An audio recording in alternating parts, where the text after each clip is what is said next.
श्री कृष्ण कहते हैं कि खुश रहना है तो जिंदगी के फैसले अपने परिस्थिति को देख कर ले। दुनिया को देखकर जो फैसले लेते हैं वो दुखी ही रहते हैं। जिंदगी में हैरानी भी होती है और बहुत परेशानी भी होती है।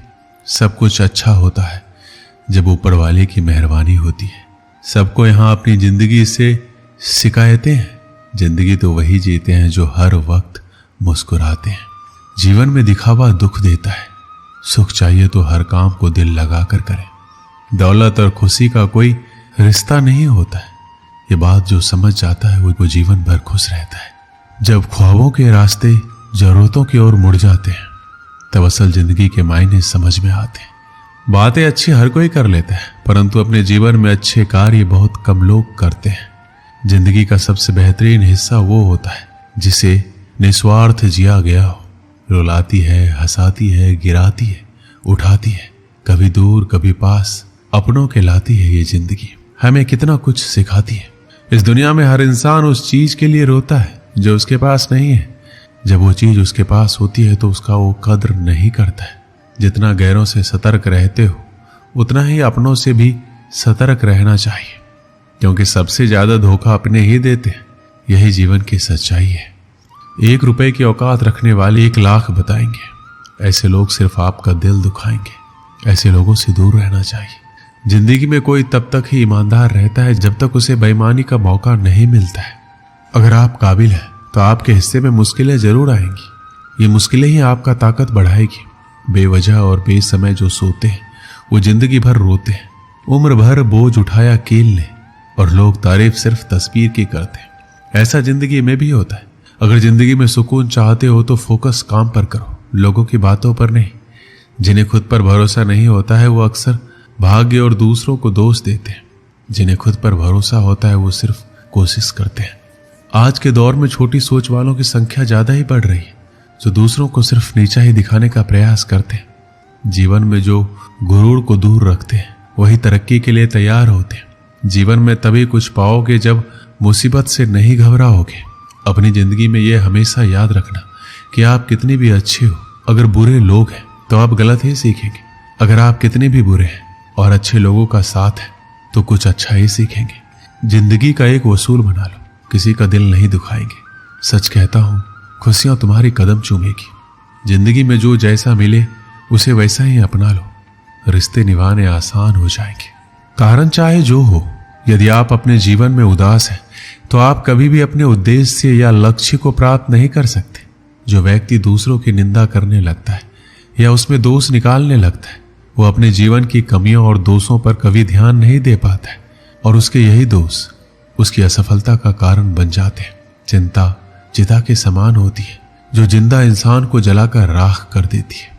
जीवन के उद्देश्य को पाने के लिए चिंतन करें, ना कि चिंता। दिखावा वही करते हैं जो अज्ञानी और अहंकारी होते हैं। यदि आपके अंदर अज्ञान और अहंकार है तो आप जीवन में कभी भी सफल नहीं हो सकते। तनाव में रहने से व्यक्ति अस्वस्थ हो जाता है और वह किसी कार्य को अच्छी तरह से नहीं कर पाता। जो लोग जीवन के उद्देश्य को जानते हैं वो लोग दूसरों को बताते नहीं हैं, और जो नहीं जानते वो दूसरों को बताते हैं। आपके जीवन का उद्देश्य क्या है? इस प्रश्न का उत्तर केवल आप स्वयं दे सकते हैं। और जिस दिन से आप इस प्रश्न का उत्तर ढूंढना शुरू कर दिया, समझ लीजिए आपने जीवन शुरू कर दिया। यदि आपने रामायण पढ़ा होगा तो आपको ज्ञात होगा कि भगवान राम एक राजा के पुत्र थे और उन्हें ईश्वर का अवतार माना जाता है। इसके बावजूद उनके जीवन में सुख और दुख दोनों था। यदि प्रभु श्री राम के जीवन में दुख ना होता तो मर्यादा पुरुषोत्तम श्री राम ना कहलाते। एक बात हमेशा याद रखें, इस पृथ्वी पर जो भी व्यक्ति आया है हर एक का जीवन सुख और दुख से भरा पड़ा है। श्री कृष्ण कहते हैं जो बीत गया उसे आप नहीं बदल सकते और जो आने वाला है उसे आप जानते नहीं। इसलिए भूतकाल और भविष्य काल की चिंता छोड़ दें। आप आज जो कर्म करेंगे उसी का परिणाम आपको भविष्य में मिलेगा। आज में जीना सीखो और अपने समय का अधिकतम समय लक्ष्य के प्रति समर्पित करो। दूसरों में कमियां ढूंढना हमारी सबसे बुरी आदत है। इस आदत को छोड़ दें और खुद में कमियां ढूंढें और उनमें सुधार करें। खुद में किया गया सुधार आपके जीवन को पूरी तरह बदल देगा। आपकी क्षमता दिन दूनी और रात चौगुनी बढ़ेगी। जीवन में संकल्प लेना सीखें। उदाहरण के लिए, अगर आपने सोचा है कि आज हमें ये कार्य करना है तो उस कार्य को निश्चित ही करें। अगर आपने सोचा है कि 2-4 घंटे पढ़ना है तो जरूर पढ़ें। भले ही मन पढ़ाई में ना लगे, पर एक अच्छा आदत बनेगा जिससे आपको सफलता की एक सीढ़ी चढ़ने में आपको मदद मिलेगी। त्याग करना सीखें। कई बार क्षणिक सुख के लिए हम अपनी कीमती वक्त बर्बाद करते हैं। उदाहरण के लिए बुरी आदतें, दोस्तों से ज्यादा समय तक फिजूल की बातें करना, ज्यादा देर तक टीवी या फिल्म देखना। कई बार जब हम पढ़ाई करते हैं तो ऐसे दोस्तों के साथ रहते हैं जो पढ़ाई में बाधा बनते हैं, उन्हें छोड़ नहीं पाते। जरूरतमंद की हमेशा मदद करें, उतनी मदद जरूर करें जितना आप कर सकते हैं। इस आदत की वजह से मन में सकारात्मक विचार आते हैं और हृदय प्रसन्न रहता है। इससे जीवन में आनंद और खुशी भर जाते हैं। खुश होकर जो भी कार्य करेंगे वो बेहतरीन होगा। जब आप फेल होते हैं तो आपका पूरा 1 साल बर्बाद हो जाता है, और जब आप अपने जीवन में असफल होते हैं तो आपका पूरा जीवन बर्बाद हो जाता है। इसलिए समय का सही सदुपयोग करें। श्री कृष्ण कहते हैं, अपने कार्य को ईमानदारी पूर्वक करें, खुद से झूठ ना बोलें। जो आप नहीं कर सकते उसे छोड़ दें, जो कर सकते हैं उसे बेहतरीन तरीके से करें। यही बात आपको सफल बनाएगी। समाज परिवार के डर से निर्णय ना लें।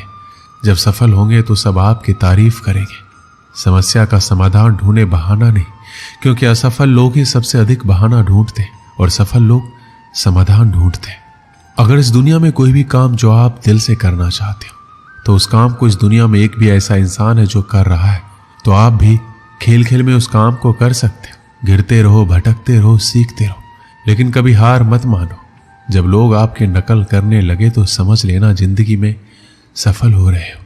कमाओ, कमाते रहो और तब तक कमाओ जब तक महंगी चीज सस्ती ना लगने लगे। एक कक्षा में अध्यापक छात्रों को पढ़ा रहे थे। तभी कक्षा के 2 छात्र आपस में झगड़ने लगे।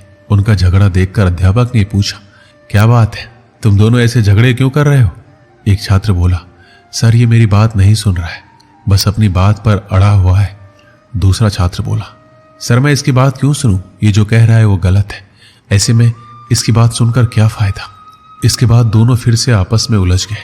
दोनों की सुलह कराने अध्यापक ने उन्हें अपने पास बुलाए। दोनों छात्र अध्यापक की डेस्क के पास जाकर खड़े हो गए, एक डेस्क की ओर और दूसरा डेस्क की दूसरी ओर। अध्यापक ने डेस्क की दराज से गेंद निकाली और उसे डेस्क के बीचों बीच रख दिया। उसके बाद वो दोनों छात्रों से बोले, इस गेंद को देखकर बताओ ये किस रंग की है। पहला छात्र बोला, ये सफेद रंग की गेंद है सर। दूसरा छात्र बोला, नहीं सर ये तो काली है। दोनों के उत्तर एक दूसरे से भिन्न थे, लेकिन दोनों अपनी बात पर अडिग थे। दोनों में फिर तू मैं होने लगी। अध्यापक ने दोनों को शांत कर अपने स्थान बदलने को कहा। दोनों ने अपने स्थान बदल लिए। अध्यापक ने फिर वही प्रश्न दोहराया कि अब बताओ कि गेंद का रंग कौन सा है। इस बार दोनों के जवाब एक दूसरे से भिन्न थे। अब पहले छात्र ने कहा, सर गेंद काली है, और दूसरे ने कहा, सर गेंद सफेद है। लेकिन अब की बार वो अपने खुद के जवाब से हैरान भी थे। दोनों अध्यापक को समझाते हुए बोले, यह गेंद 2 रंग की बनी हुई है, एक तरफ से देखने पर सफेद दिखती है, दूसरी तरफ से देखने पर काले। तुम दोनों के जवाब सही है, फर्क बस तुम्हारे देखने में। जिस जगह से तुम इस गेंद को देख रहे हो वहां से तुम्हें ये वैसे रंग का दिखाई दे रहा है। जीवन भी वैसा ही है। जीवन में किसी भी चीज, किसी भी परिस्थिति या समस्या को देखने का नजरिया भिन्न हो सकता है। ये जरूरी नहीं कि जिसका मत आपसे भिन्न है वो गलत है, ये बस नजरिए का फर्क है। ऐसे में हमें विवाद में पढ़ने के स्थान पर दूसरे के नजरिए को समझने का प्रयास करना चाहिए। तभी हम किसी की बात बेहतर ढंग से समझ पाएंगे और अपनी बात बेहतर ढंग से समझा पाएंगे।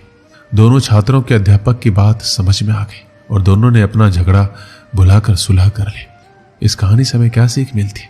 जीवन में परिस्थितियां भिन्न हो सकती, उन परिस्थितियों के प्रति लोगों का नजरिया भिन्न हो सकता है। हम अक्सर किसी भी परिस्थिति को जाने बिना अपनी टिप्पणी दे देते हैं और अपनी बात पर अड़ जाते हैं। ऐसे में विवाद या बहस की स्थिति निर्मित होती है जो अंततः संबंध बिगाड़ने का कारण बन जाती है। इसलिए किसी भी बात पर अपनी टिप्पणी देने के पहले परिस्थिति या मामले की अच्छी तरह जानकारी ले लेनी चाहिए। साथ ही यदि मत भिन्नता की स्थिति बने तो दूसरे के नजरिए को समझने की कोशिश करना चाहिए ताकि विवाद नहीं बल्कि बेहतर संवाद स्थापित हो सके। दोस्तों इस वीडियो में बस इतना ही। मिलते हैं अगली वीडियो में। अपना ख्याल रखिएगा। जय श्री कृष्ण।